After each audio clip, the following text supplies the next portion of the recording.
La Réformation, un nouveau commencement,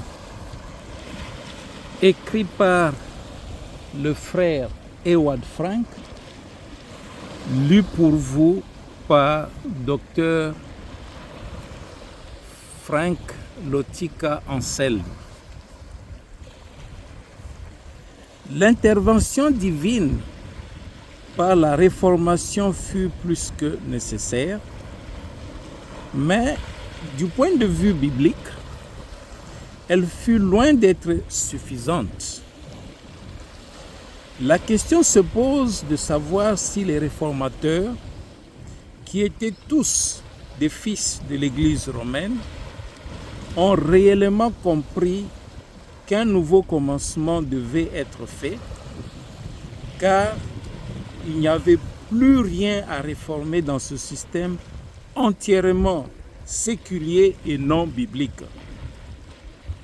D'une part, en ces temps-là, se réalisa cette parole du prophète Jérémie: « Défrichez pour vous un terrain neuf et ne semez pas au milieu des épines. » Jérémie chapitre 4, verset 3. Mais d'un autre côté, cette prophétie du chapitre 51, verset 9, le fut ainsi aussi. Nous avons traité Babylone, mais elle n'est pas guérie. Abandonnez-la et allons-nous-en chacun dans son pays. C'était une sortie, une rupture, comme si l'on entendait la voix venant du ciel qui disait: « Sortez du milieu d'elle, mon peuple, afin que vous ne participiez pas à ses péchés et que vous ne receviez pas de ce plaie. » Apocalypse chapitre 18, verset 4. Bien entendu, Luther, par exemple, avait compris correctement cette parole proclamée par l'apôtre Jean de la part du Seigneur, car tes marchands étaient les grands de la terre, car par ta magie, toutes les nations ont été égarées. Mais en elle a été trouvé le sang des prophètes et des saints et de tous ceux qui ont été immolés sur la terre. Apocalypse chapitre 18, à partir du verset 23 au verset 24. De même, cette parole du prophète Jérémie s'accomplit. Babylone a été une coupe d'or dans la main de l'Éternel, enivrant toute la terre. Les nations ont bu de son vin. C'est pourquoi les nations sont devenues insensées. Jérémie 51, verset 7. Cependant, les réformateurs n'avaient pas réussi à faire une percée jusqu'au christianisme originel.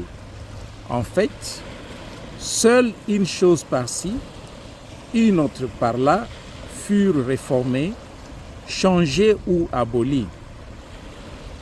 Cela concernait en premier lieu le trafic des indulgences, le rôle du pape ainsi que les abus en général. La pénétration du puissant témoignage que la justification de l'homme vient par la grâce seule, par la foi en Christ le Sauveur, constitua le point culminant conformément aux Écritures. Ce fut cela la véritable percée, ce qui força les portes de la prison babylonienne. Mais d'autre part, on reprit des doctrines absolument non bibliques et typiquement catholiques. Le nombre des prétendus sacrements, par exemple, fut seulement diminué. Le baptême des nouveau-nés fut maintenu, ainsi de suite. Malheureusement, la foi en la Trinité, que les protestants prirent aussi avec eux, les conduisit en partie à marcher dans les mêmes empreintes. Les Juifs et ceux qui avaient une foi différente, comme par exemple les anabaptistes, furent même maudits par Luther, Schwenkfeld et d'autres. À Genève, le 27 octobre 1553, le médecin espagnol Michel Servet dut monter au bûcher avec l'approbation de Calvin parce qu'il rejetait la doctrine de la Trinité. L'histoire de l'Église nous a transmis les déclarations de Luther et de Melanchthon, particulièrement en ce qui concerne les anabaptistes. La position catholique prétendant que seule l'Église romaine pouvait sauver n'a visiblement pas été entièrement abandonnée par les réformateurs. Cela explique leur intolérance à l'égard de ceux qui croyaient différemment. Jusqu'aujourd'hui encore, des églises libres ou indépendantes subsistant depuis des siècles sont encore aujourd'hui appelées des sectes, bien que cette expression vienne en réalité du mot section, qui désigne une partie d'un tout, et que, selon Webster, elle n'énonce rien d'autre qu'une communauté religieuse organisée. De ce point de vue, toutes les dénominations organisées sont en effet des sectes. Par les différents cultes des religions récentes, la notion de secte s'est ravivée et apporte un mauvais arrière-goût. Bien que par la Réformation, le but divin du retour à l'Église biblique du Nouveau Testament n'est de loin pas été atteint, néanmoins, le premier pas vers la foi biblique avait été fait. On était revenu à la prédication de la parole de Dieu. De ce fait, nous devons de la reconnaissance et de la gratitude, premièrement aux précurseurs des réformateurs qui ont été brûlés sur le bûcher, puis aux réformateurs eux-mêmes. Dès ce moment, le royaume de Dieu se fraya à nouveau un passage avec puissance. Il s'ensuivit un réveil après l'autre, et chaque fois la lumière de l'Évangile se répandait de plus en plus. Après la révélation de la justification par la foi, arriva l'expérience de foi suivante, qui était la sanctification du cœur par la parole et l'Esprit de Dieu. Des prédicateurs de réveil pleins de feu et qui sont entrés dans l'histoire de l'Église s'avancèrent et publièrent les vérités bibliques, lesquelles furent ensuite expérimentées par ceux qui les écoutaient.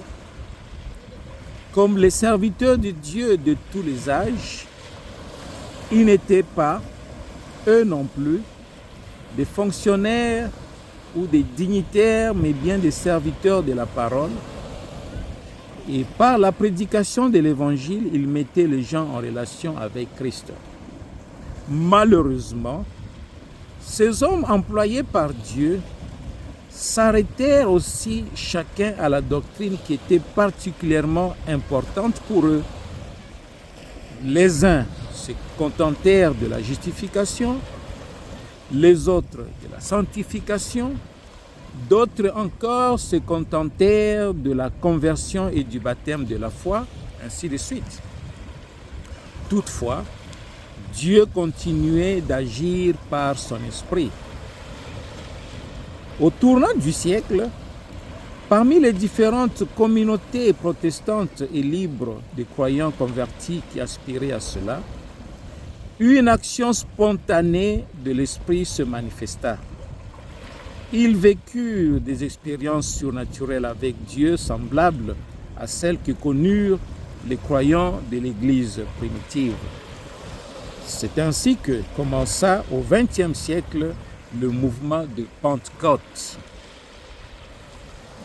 De la progression de la réformation et des mouvements de renouveau sortirent les différentes églises libres. Par la défaillance humaine, des déviations et des mélanges ont été provoqués, ce qui, toutefois, ne justifie aucunement de notre part le rejet de l'action infaillible de Dieu. Le sens et le but de tout réveil était de rapprocher l'Église de sa condition primitive. Si déjà l'Esprit de Dieu a été actif à chaque réveil, ainsi en fut-il à nouveau de ce que l'on a appelé le réveil de Pentecôte. Ceux qui avaient été justifiés, renouvelés et qui étaient nés de nouveau expérimentèrent une effusion et une action puissante de l'Esprit. Jean-Baptiste avait annoncé, « Moi, je vous baptise avec de l'eau, mais il vient celui qui est plus puissant que moi, duquel je ne suis pas digne de délier la courroie des sandales. Lui vous baptisera de l'Esprit Saint et de feu. » Luc, chapitre 3, verset 16. Cette parole s'accomplit la première fois à Pentecôte. L'expérience du baptême de l'Esprit donne à celui qui est devenu véritablement incroyant la certitude d'avoir été agréé par Dieu. C'est pour les véritables enfants de Dieu, le seulement par le Saint-Esprit.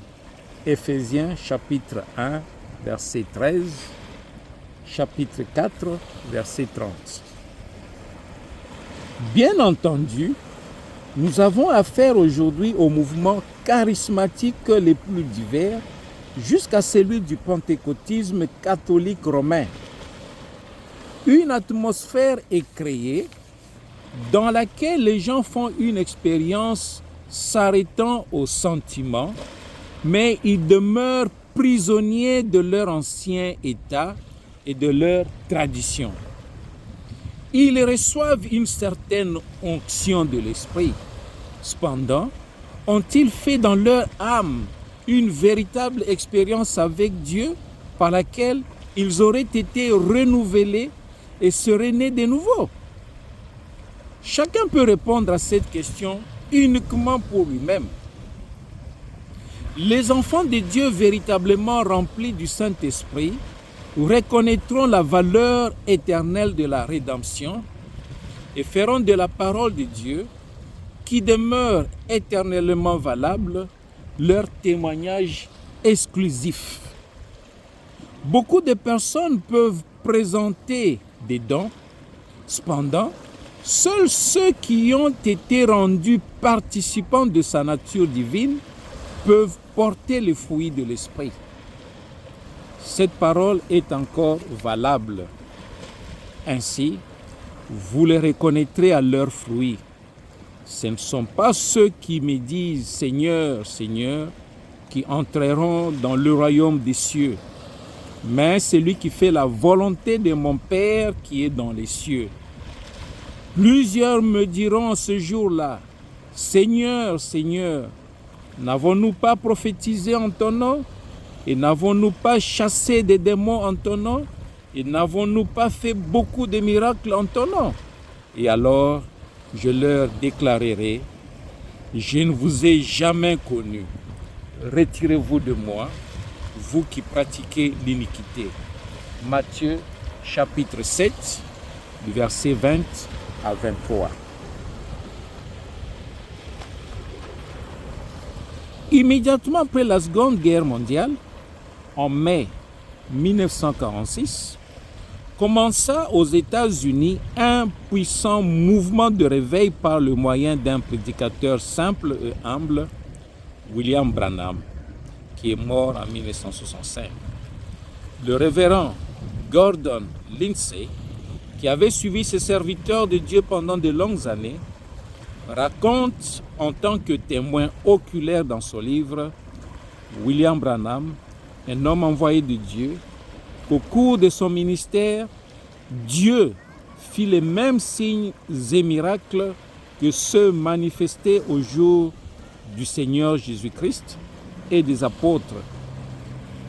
Les aveugles recouvrèrent la vue, les paralytiques marchèrent et même des personnes atteintes du cancer à son dernier stade furent guéries.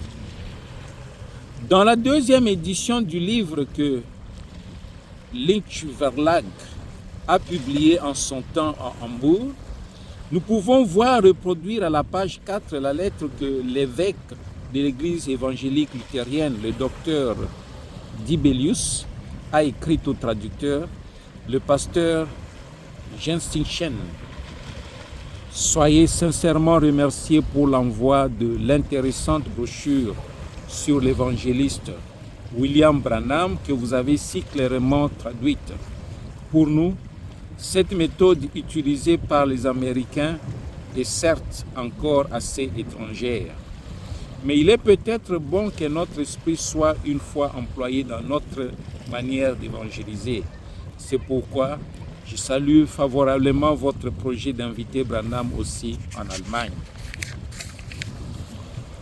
Ce ministère mandaté et confirmé, surnaturellement légitimé, donna une impulsion nouvelle à un grand nombre d'évangélistes qui, plus tard, présentèrent une action semblable de leur ministère.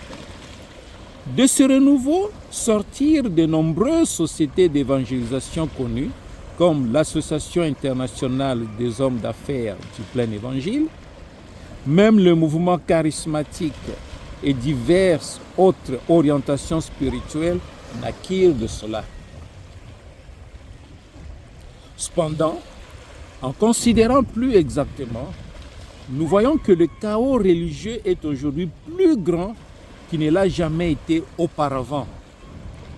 Partout, on entend dire « Christ est ici, Christ est là ». Pourtant, il n'y a toujours aucune communauté qui soit entièrement comparable à l'Église du début et qui ait la doctrine biblique correspondante, ainsi que la pratique et les œuvres scripturaires qui la confirment. Maintenant, à la fin des âges de l'Église du Nouveau Testament, nous avons besoin d'une action puissante de l'Esprit au moyen de laquelle l'Église arrive à son achèvement. Car le but fixé par Dieu est que la fin soit semblable au commencement. Comme Christ agissait au commencement, ainsi le fera-t-il aussi à la fin. Par principe, tout ce qui concerne l'Église du Dieu vivant doit être ramené à l'état originel. C'est à elle qu'un temps de rafraîchissement et de complète restauration est promis avant le retour de Christ. Actes chapitre 3, du verset 19 à 21. Celui qui appartient maintenant à l'Église du Seigneur ne se laissera pas entraîner par de l'enthousiasme religieux et des tromperies, mais il sondera l'Écriture sainte, découvrira, croira et expérimentera les promesses pour ce temps. Tout ce que Dieu fait, il le fait conformément à sa parole. Avant que nous puissions prier, que ta volonté soit faite, la volonté de Dieu venant de sa parole doit nous être révélée. Ce temps n'est pas celui d'homme particulier, mais c'est l'heure de Dieu, l'heure de la parole, qui est la vérité. À partir de ces exposés, il doit être rendu possible à chacun d'éprouver s'il croit véritablement selon l'Écriture ou s'il a seulement la foi d'une Église, qu'elle soit officielle ou libre. Ce qui importe maintenant, c'est d'obtenir le raccord avec la dernière action menée par Dieu avant le retour de Jésus-Christ. Écrit par frère Ewald Frank, et lu par vous, et lu pour vous par Dr Lotika Anselme Frank.